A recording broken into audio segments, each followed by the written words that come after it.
Hello everyone, my name is Josh and welcome to WHIMS, and today I'm going to give you my review for For Vendetta as a part of my IMDb's greatest films of all times list. Now, a little bit of backstory before I go into the review proper. When I initially uploaded this video, I kind of uploaded it without audio, and I didn't know until a couple of hours after I'd uploaded, literally 24 hours after I'd uploaded the video, that there was no sound on the video whatsoever.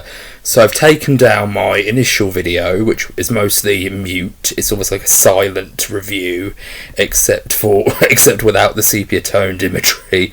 It's mostly a silent video, but I am going to rectify that and record a new version with full audio, and I hope that you guys can hear me. I'm going to play back this version, see if it's actually fully audible.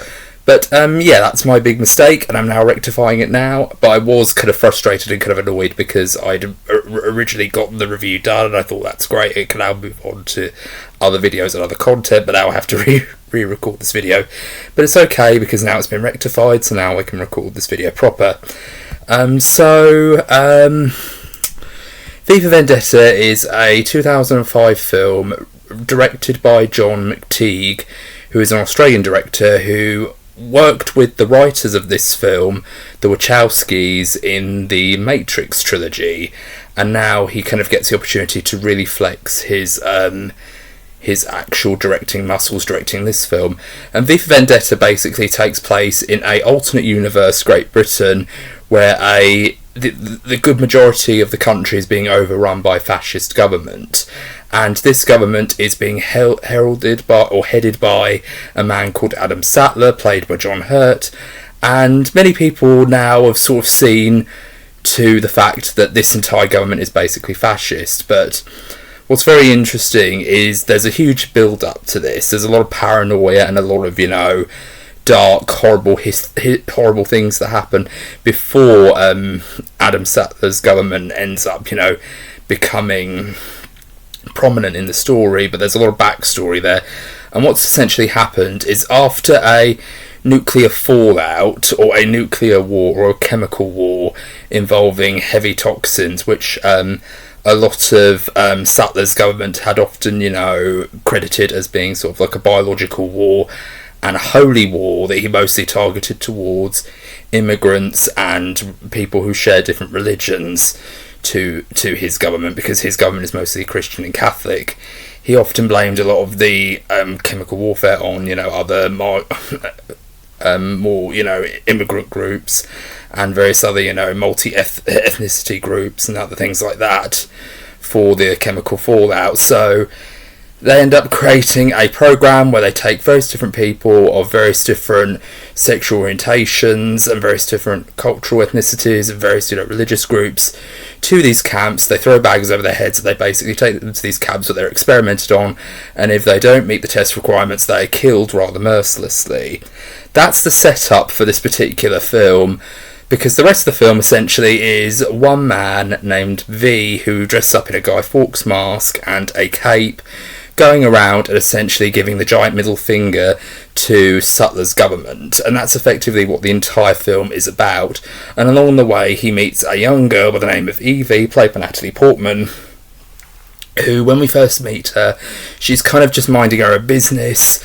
She accidentally goes out after curfew, and she's cornered by a group of men called Fingermen, who are essentially patrolling the streets trying to look for people who have broken curfew. But when one of them tries to proposition her, she ends up getting very worried, and this happens to alert the attention of V, who ends up kicking the crap out of them, basically, or killing them, and that's what leads these two characters to meet. And let me tell you something about V. V is a very compelling character. He's played by Hugo Weaving, even though he is a character in a mask. But what's very interesting is that Hugo Weaving is in this film, but you never see his face. You never see what he's like under the mask. You get little hints here and there that something happened to him with the way his hands look, that there's a scene where he's actually preparing Evey breakfast the following morning, and he's actually, got burns all over his hands, like burn scars, like serrated burns all over his hand and palms and everything like that, and knuckles. And you're just kind of thinking to yourself, how did that happen? And it's not just that, but there's various other things that happen throughout the book, the film, that do hint at the idea that there's other things that went on with V. And he seems to be quite superhuman, and that's because one of the big experiments that happened in these camps that I mentioned earlier was to do with them injecting a serum that created superhuman soldiers for the case of this war that will eventually be coming, that they were frightened would happen against the UK and the United States. But because the United States has become something of a wasteland, Britain is one of the very few flagship countries in this universe of V for Vendetta that's still standing, and it's pretty much become a surveillance state as well. Like, everyone in the Sutler government has pretty much adopted the Big Brother's watching you 1984 philosophy, which is you are heavily surveillanced 24 hours a day, 7 days a week. They have your information that they can use against you if they do, find out that you've been doing something wrong or doing a naughty against the government. And if you do anything that offends the government or they deem to be offensive to their philosophy, they will have you arrested and executed via firing squad. That's what happens at Evey's job at BTN Towers, where she basically works as a secretary under a man called Gordon Diedrich, who is played by the wonderful Stephen Fry. And they actually develop quite a strong friendship at the start of the film, and this leads to a second meeting with V, where he ends up incapacitating a group of security guards and sort of abducting and sort of rewiring the news feed to go out over the world, where he basically declares war on Sutler's government. And this creates basically like a wrecking ball where all sorts of people, including Detective Finch, played by Stephen Rea, basically try to investigate. And as his investigation gets deeper into finding out who V is, he begins to start to realise that the government that he fought for and the government that he's kind of, keeping high in the clouds at the minute is not as good and not as, pure and prosperous as he seems to think it is, or he seemed to have thought it was initially. And that's another interesting. There's a lot of very interesting arcs going on in the film. Finch's arc is just one of them. But what I really like about this film is it does a very good job of kind of creating this very kind of compelling storyline about this character called V, along with this very kind of dark philosophy of what happens if you have essentially a terrorist figure like V go up against the government. And in the graphic novel, which was written by Alan Moore, who also wrote the graphic novel of Watchmen, the line between what V stands for and what the government stands for is much more blurred. Yes, the government in the graphic novel are also fascists, but V in the comics is not trying to be a hero. He's not trying to be a war hero. He's not trying to stand up for the people, give the voice back to the people. He's much more dark, and he has a much more anarchistic philosophy. He just wants to cause chaos for the sake of chaos. In fact, he'd have more of a better time working with Heath Ledger's The Joker than actually being a voice for the people and trying to stand up against fascism. In many cases, he's actually kind of ultimately an anti-hero of anything else, whereas in the film he mostly has a very pure outlook on the world. He wants to kind of liberate the people and give the voice back to the people, and he does it by hijacking this news broadcast. And what I really like about that scene, that entire scene in the newsroom, is actually really interesting, because one of the people behind the camera says, "We don't make the news, it's the government that does that. We just basically film it." And that's kind of what this particular government does, is it likes to censor things, and it likes to create false narratives about the news and all the rest of it. And I actually found out something quite interesting about this film, because the original graphic novel was set in 1985, which it was at the height of Thatcher era Britain, where there was a lot of, divisiveness, there was a lot of distrust in the government, and a lot of people were starting to get very worried that with the Falklands War and everything like that, and Britain trying to, in Thatcher's words, try to reclaim territory that they weren't even sure was theirs anymore, it does kind of come into question that Alan Moore basically wrote it to say, can Thatcher's government survive? And he was basically giving the middle finger to Thatcher's government with V for Vendetta, the original graphic novel. Whereas the 2005 film takes place in 2020, and this also has a narrative where the mass people at large have a huge distrust in the government. They're working hard to get people into very marginalised groups to test out a vaccine or test out a needle that, you know, creates these superhuman people. There's all sorts of things that do make you go, ooh, there's a lot of stuff here that does make you go, oh, this feels like ahead of its time. But then at the same time, you do kind of find, well, at least the part about, you know, the masses distrusting the government and distrusting high power is slightly true to the 2020 era of our time in Britain. But for the most part, excuse me, this film is pretty much its own beast.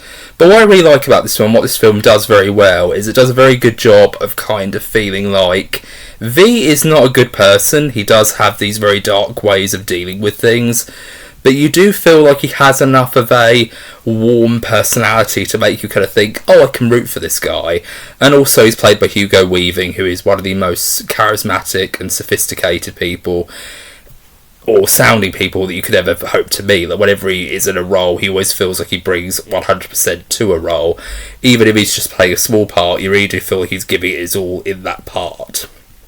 So he was perfect for this. But what I really like about this particular film is it really is a great exploration of what it means to actually just be your own person and stand up for what you believe in.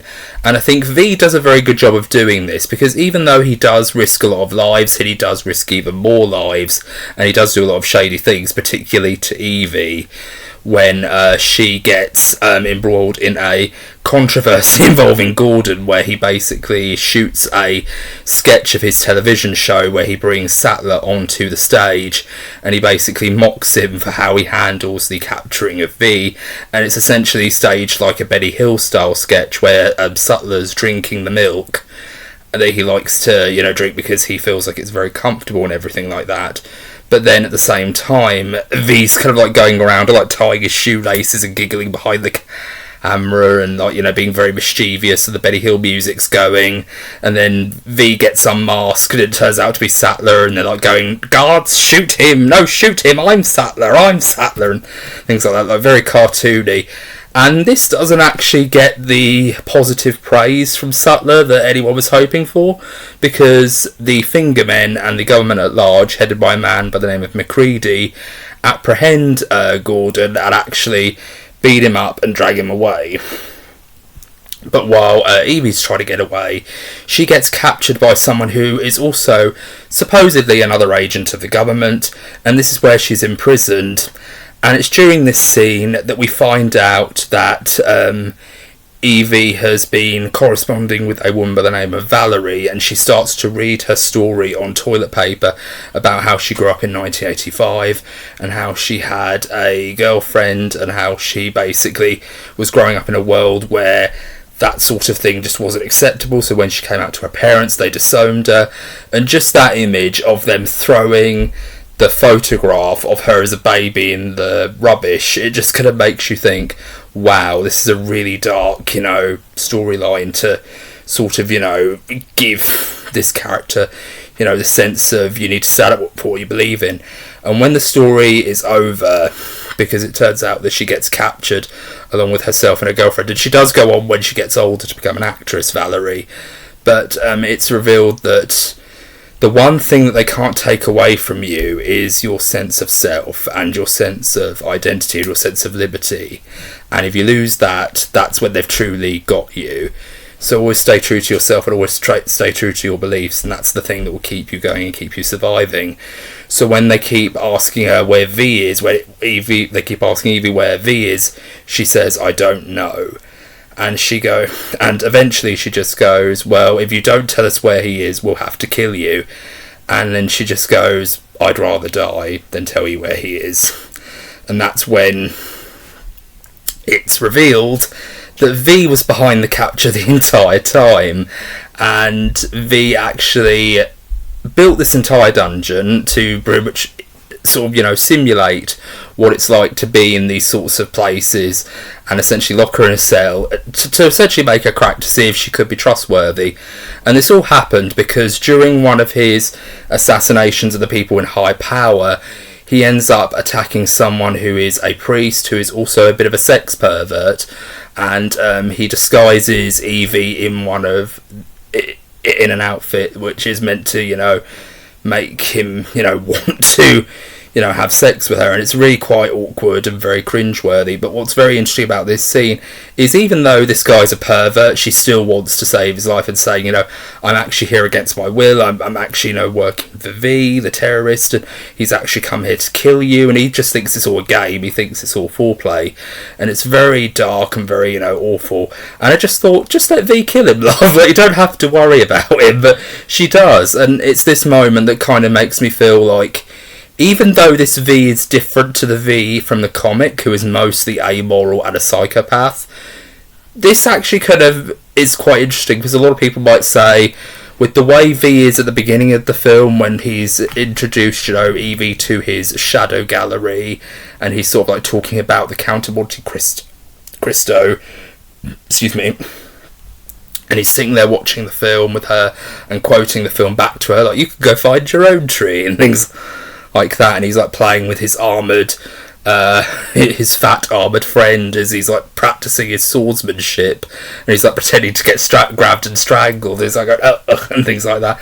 It's very kind of cartoony, very over the top, but that's what makes you love him. He's very goofy, but he's also very theatrical and very kind of, into the whole, dramatics and theatrics of the whole thing. And they even have a conversation at one point in the film where Evey says she had a fascination with acting. She's always loved Shakespeare since she was a child, and her mum used to read all Shakespeare's plays to her, and she's always wanted to have, like an acting role that'd be on the telly. That's why she got into news broadcasting, or being assistant in news broadcasting, because she thought that would be a step up. So when he asks her to play the role of this decoy sex slave, for lack of a better word, she ends up, blowing the whistle on V. And he still succeeds, and he ends up, killing the guy. But this is the moment where I think V had to decide what he wanted to do with V, and this was a way of testing her to make sure that she was able to do it. And contrary to popular belief, she does actually act the way most people would in that situation. Like, upon finding out that he was the one behind it all, she's angry with him. Like, she says, you tortured me, you're evil, and all these things. So she is someone who clearly understands this is not healthy. But then at the same time, V is also kind of insane, and that's the thing that I'll always say in defence of this character, because yes, he is slightly different to his comic book counterpart, but I do feel like he is someone who is still insane, and as long as you establish that he still is insane, you can make him get away with anything in a way, and that's kind of an interesting thing about him as a character. But I love a lot of the lines of dialogue in this. I like the scene with Evey and Gordon in his house, where he takes her to a secret chamber, and she looks around and she sees like all this memorabilia, including the God Save the Queen poster with Sutler's face in the Queen's position. That I thought was actually really kind of funny. And then she sees a copy encased in glass of the Quran, and she's wondering, why does Diedrich have a copy of the Quran in his house? Isn't he worried about getting arrested? And she goes, aren't you a Muslim, Gordon? And he goes, no, I'm in television. And I like that line so much. And it's just such a great film. I love the scene with V at the very end of the film, when Macready, who's the head of the sort of like the head of the militia in a way, is essentially, he's cornered V, and V and him have actually made a deal where if he brings Sutler out of hiding because he's gone underground and bring him to V, he'll unmask himself and he'll turn himself in for him. But when he successfully kills Sutler or allows Sutler to die, Macready goes back on his word slightly, and he goes, why won't you reveal yourself? Why won't you surrender? But you love to die, like you and I are very much alike. And V just goes, the only way you and I are alike, Mr. Macready, is that one of us is about to die.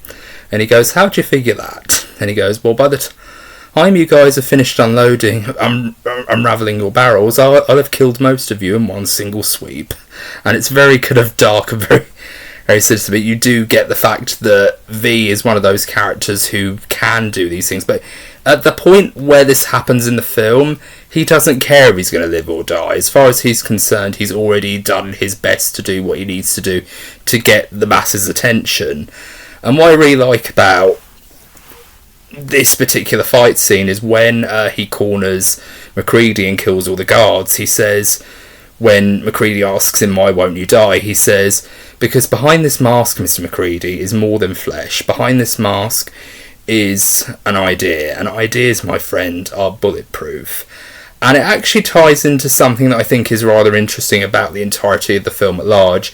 Because even though a lot of people like to frame V as the good guy in this film, there is something about the ending that I find quite worrying as well. The idea that even though the Sattler government is obviously the bad guy, they're the fascists, and they're being taken down in the end, part of me thinks to myself, sorry for the shake there by the way, part of me thinks to myself while the ending is going on, what if in 1,000 years time V's philosophy becomes almost corrupted in its own right? Because we see throughout history that lots of different things that are meant to be good and pure and, you know, meant to serve good and pure intentions of the people do end up getting corrupted. Like a lot of religious texts tend to get corrupted, and a lot of religious scripture gets corrupted. A lot of good, you know, people who do stuff for charity are often unmasked as being people who do it to service their own gains and things like that. So there's so many other things that happen in society that can be corrupted, so many supposedly good things that do turn out to be corrupted in the end. And it makes me kind of wonder in a much more, I suppose, cynical way, that this is probably my cynicism playing at hand, but what if V's philosophy becomes corrupted somewhere down the line? But then I thought to myself, as long as Evey's alive, we could be okay. All the characters in the V for Vendetta universe are okay. And I do like the fact that as the film goes on, you do kind of find yourself falling in love with V in the same way that Evey is. Like when she is dancing with him down in the Shadow Gallery, you do feel that these characters have built up a very strong connection with each other. Excuse me. And it's a really good film. So if you haven't seen V for Vendetta, I'd highly recommend watching it. It is a really good film, but if you've read the comic as well, let me know what you think of it. And if you've seen the film and if you've seen the ending, do you like the ending? Do you think it's a happy ending, or do you think the same way I do, in the sense that maybe V's philosophy could be potentially corrupted somewhere along the road? Or do you feel the same way I do? Do you feel like they still are going to be okay even after V's gone in 1,000 years? Like, what's going to happen there? So I'd love to hear your thoughts, and if you could do me a favour down in the comments, could you please, for my IMDb greatest films of all time list, pick me a number between 1 and 250, and I'll hopefully review that film for the next time I do this. I've got other things coming up, so I've got a review for The Hallmarked Man by Robert Galbraith coming up, and look forward to that very soon. I've also got a review for the book Blood Meridian by Cormac McCarthy, and I've also got a review for the Back to the Future trilogy for my IMDb list somewhere down the line. So I'll do it at some point this year. It might be in October, or it might be later on this month, so who knows. But let me know what you think, and let me know down in the comments. Pick a number between 250 and 1, and whatever number comes up, that'll be the next film I review for this series. But I hope you're all doing very well. If you like this video, please be sure to give it a thumbs up, and if you'd like to see more, please subscribe today. I hope you're all doing very well. Take care, bye for now.